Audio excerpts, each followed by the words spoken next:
Oi gente, tudo bem? Eu me chamo Karina e hoje eu vou falar um pouco para vocês sobre o livro Macunaíma de Mário de Andrade.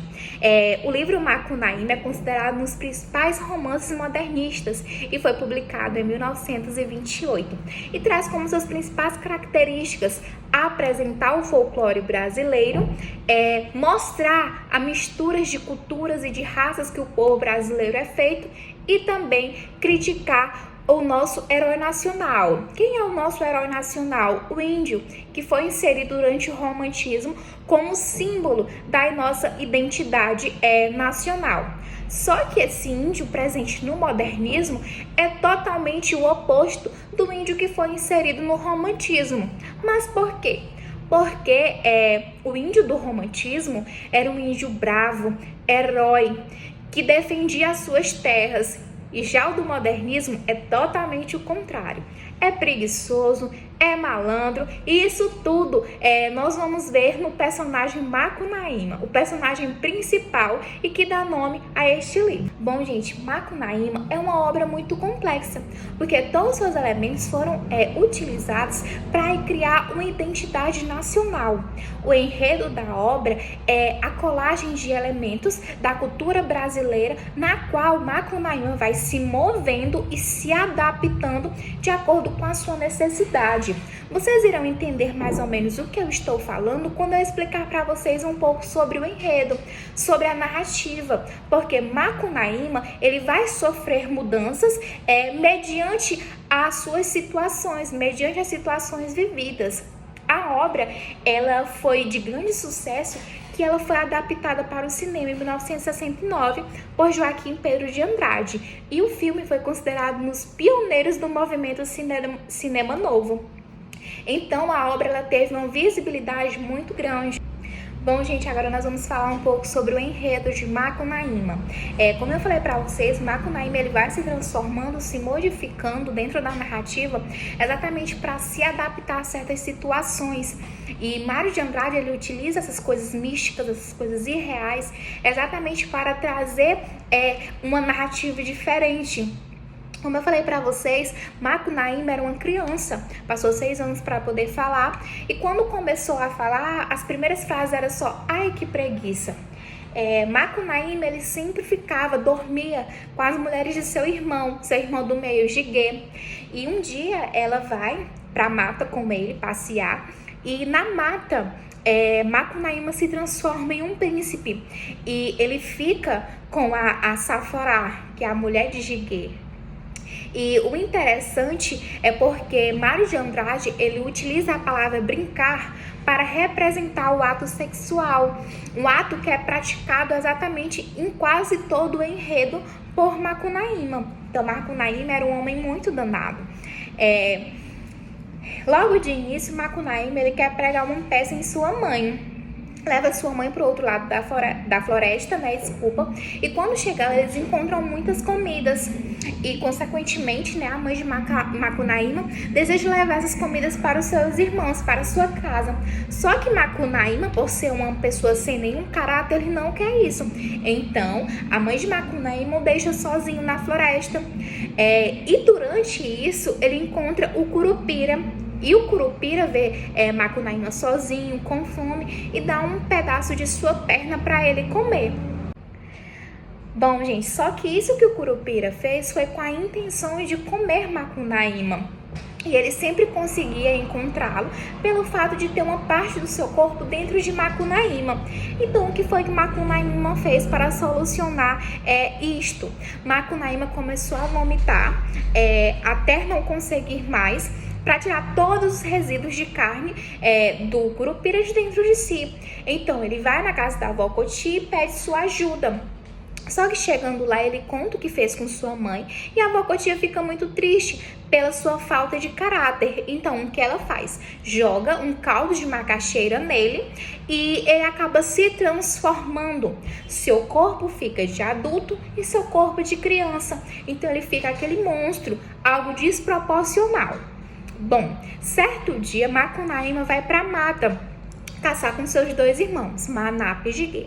Chegando lá, ele encontra Si, a mãe do mato, que fazia parte da tribo das encaminhadas, que são as mulheres que não aceitam as presenças de homens. E o que acontece? Macunaíma quer brincar com Si, mas Si não pode. Então ele pede para que os seus dois irmãos segurem Si e acaba violentando ela. E Si fica grávida, eles têm esse romance, né, entre aspas, e ela acaba, pelo fato dela ter sido violada, ela acaba morrendo e o seu filho também. Só que antes disso, ela entrega uma pedra, uma espécie de amuleto para Macunaíma. E essa pedra se chama Muiraquitã. Só que Macunaíma, sempre desastrado, acaba perdendo essa pedra e descobre através de um passarinho que essa pedra está em São Paulo, com Venceslau Pietro Pietra, que era um colecionador de pedras, e também o gigante Piaiumã. Então, todo o enredo desta obra, ela vai se direcionar a essa trajetória que Macunaíma vai percorrer em busca dessa pedra. Bom, então ele vai para São Paulo com seus irmãos, como eu já falei para vocês, tentar resgatar essa pedra. E diante a isso, ele percorre várias partes do Brasil. Só que durante essa narrativa acontece, vários acontecimentos. Olha a redundância. Acontecem várias coisas muito importantes. E uma delas é, antes deles irem para São Paulo, eles vão na ilha de Marapatá. E eles vão banhar nessa ilha, né? E o primeiro a banhar nessas águas da ilha é Macunaíma. Como a água ela está muito limpa, Macunaíma se transforma, ele fica totalmente limpo, ele fica totalmente branco, dos olhos azuis. Jiguer também vai tomar banho na ilha após Macunaíma, e como a água já está um pouquinho suja, ele fica da cor de cobre e ele vai representar o índio. E por último vai ser o irmão mais velho, Manape. Só que a água já vai estar tão suja que ele vai conseguir molhar apenas as palmas das mãos e dos pés. Então as palmas das mãos e dos pés ficam brancos e o restante do corpo preto. E ele vem representar dentro da narrativa o negro. Então, nesse momento, nós vemos as três raças, as três culturas, né, as três raças que compõem o povo brasileiro: o branco, o índio e o negro. Chegando em São Paulo, Macunaíma elabora vários planos para conseguir resgatar a pedra de Venceslau Pietra, do gigante. E uma delas é se transformar numa francesa para seduzir Venceslau Pietra. E ele consegue. Só que no final, Venceslau Pietra também quer brincar com a francesa, que é a Macunaíma. Então, Venceslau acaba descobrindo essa armadilha e eles fogem. O que é que Macunaíma faz? Macunaíma vai atrás da tia Ciata, que era uma macumbeira, e faz uma macumba para Venceslau Pietra. Essa macumba seria o quê? Que Venceslau Pietra levasse uma pisa muito grande que ficasse de cama, e exatamente isso aconteceu. Só que antes de ir, o que é que acontece? Macunaíma encontra a Vei, que é a representação do sol, é uma mulher que representa o sol, e ela tem várias filhas. E uma dessas filhas, ela designa ela a casar com Macunaíma. Só que o que é que Macunaíma faz? Macunaíma acaba ficando com outra pessoa e traindo ela. Então, fica muito zangada com essa atitude de Macunaíma. Então, Macunaíma havia ido para a Bahia, né, atrás da tia Ciata para fazer essa macumba, e ele retorna para São Paulo. E quando ele retorna para São Paulo, acontece outro evento muito importante dentro da narrativa, que é quando ele escreve a carta para as encaminhadas, que são as suas índias que ficaram à sua espera. E dentro dessa carta nós podemos ver uma mudança de linguagem muito rebuscada, uma linguagem que era utilizada pelos parnasianos, pela escola que antecedeu o modernismo. Nós sabemos que ele era um índio, que utilizava uma linguagem referente indígena, né? E nessa carta ele muda totalmente a sua linguagem, exatamente para ironizar, para criticar a linguagem parnasiana. E o que acontece? Ele vai novamente, né, em busca desse Muraquitã, vai atrás de Venceslau, e ele consegue, né, resgatar esse Muraquitã e acaba jogando Venceslau Pietra dentro de uma panela fervente de macarronada. Então, são acontecimentos místicos que Mário de Andrade utiliza para trazer e criar essa narrativa mística.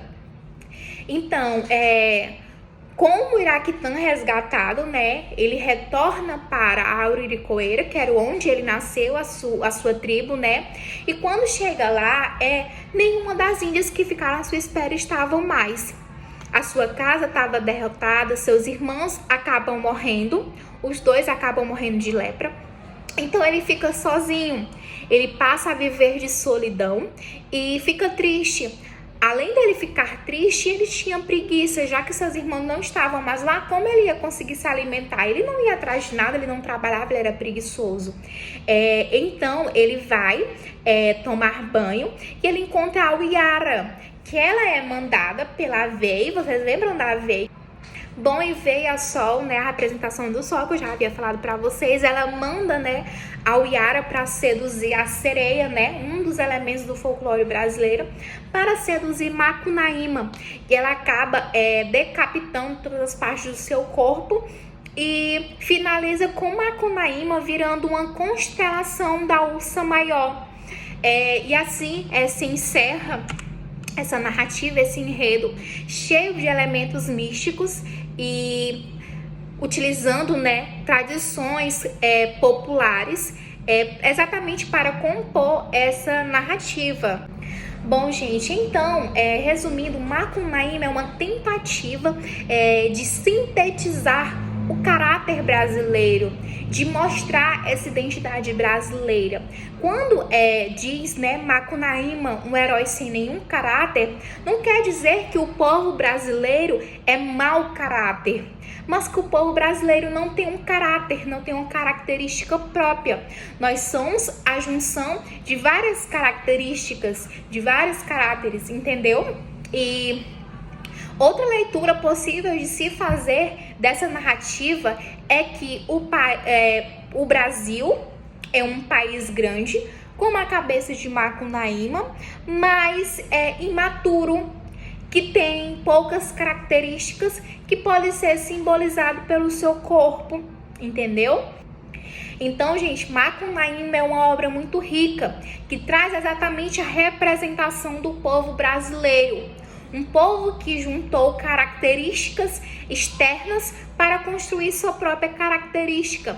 Macunaíma foi um livro de grande sucesso de Mário de Andrade, que trouxe exatamente para representar a nossa brasilidade, a nossa mistura de raças, de povos, de cultura. Então, por isso, ele é um símbolo do nosso modernismo.